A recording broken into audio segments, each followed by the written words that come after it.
নমস্কার বন্ধুরা, ঘরোয়া রান্নাঘরে আপনাদের সবাইকে স্বাগত। আজ আমি বানাচ্ছি সাউথ ইন্ডিয়ান একটি রেসিপি, আর রেসিপিটির নাম হলো মেদু বড়া। তো চলুন বন্ধুরা, এবার আমি শুরু করি। এই বড়া বানানোর জন্য লাগবে বিউরি ডাল, আর এই ডালগুলো আমি 6 থেকে 7 ঘন্টা আগে ভিজিয়ে নিয়েছিলাম। আপনারা পুরো রাতভরও ভিজিয়ে দিতে পারেন। ডালগুলো এখন পিষে নেব, আর যতটুকু প্রয়োজন অতটুকুই জল দেব, জল যেন বেশি না হয়ে যায়। একবার পিষে নিয়েছি, দেখুন জল আমার একটু কম হয়েছিল, তো এই জন্য আমি আরও একটু জল দিয়ে দিলাম। জলটা খুব মেপে দিতে হবে, না হলে পাতলা হয়ে যাবে। মিক্সি একদমই ঘুরছিল না, তো সেই জন্য আমি আবারও একটু জল দিলাম, অনেক কম। তো চলুন বন্ধুরা, আবারও একবার পিষে নিই। পেশা হয়ে গেছে, দেখুন ব্যাটারটা ঠিক এরকম হয়েছে। ব্যাটারটা আমি ঢেলে নিচ্ছি একটা বাটিতে।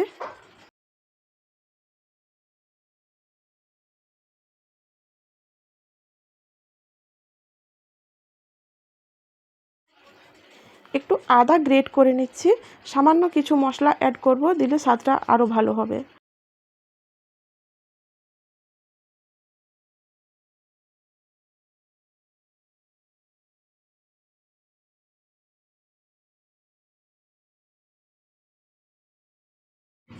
দিয়ে দিচ্ছি পরিমাণ মতো নুন, আর দেব গ্রেট করে রাখা আদা, গোটা জিরে আর ধনেপাতা। আপনারা চাইলে একটু কাঁচা লঙ্কাও কুচো করে দিতে পারেন। এবার আমি ফেটিয়ে নেব।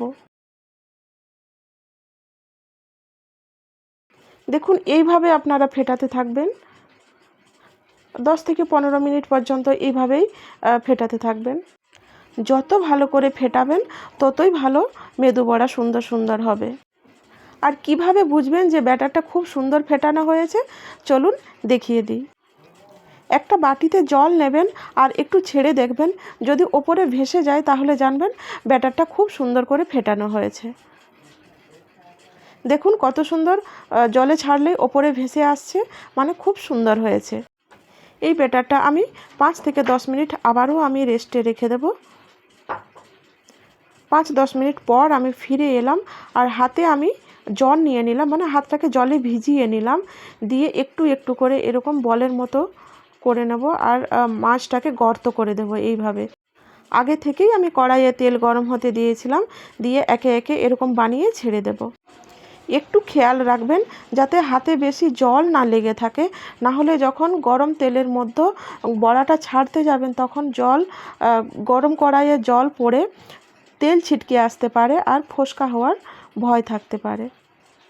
তো সেই জন্য বেশি হাতে জল নেবেন না, অল্প নিলেই হবে।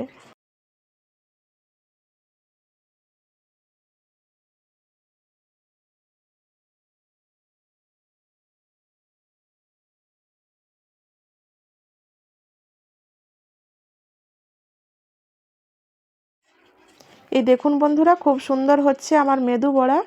আবারও একটা ছেড়ে দিলাম। এবার কিছুক্ষণ পর পর আলটি পাল্টি করে নিতে হবে, যাতে করে এপিঠ ওপিঠ ভালো করে ভাজা হয়ে যায়।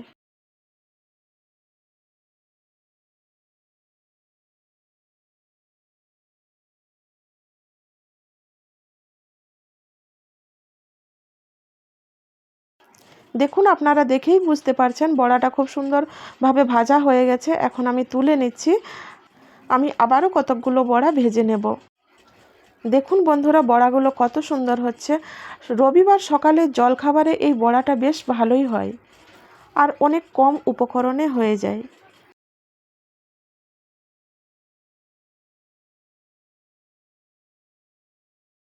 আপনারা দেখতেই পাচ্ছেন এগুলোও হয়ে গেছে, আমি তুলে নিচ্ছি। তো চলুন বন্ধুরা, এবার আমি সাজিয়ে নিই একটা অন্য প্লেটে। এই বড়াগুলো চিনেবাদাম আর নারকেলের চাটনি দিয়ে খেতে ভালো লাগে। তো আমি আগে থেকেই বানিয়ে রেখেছিলাম চিনেবাদাম আর নারকেলের চাটনি।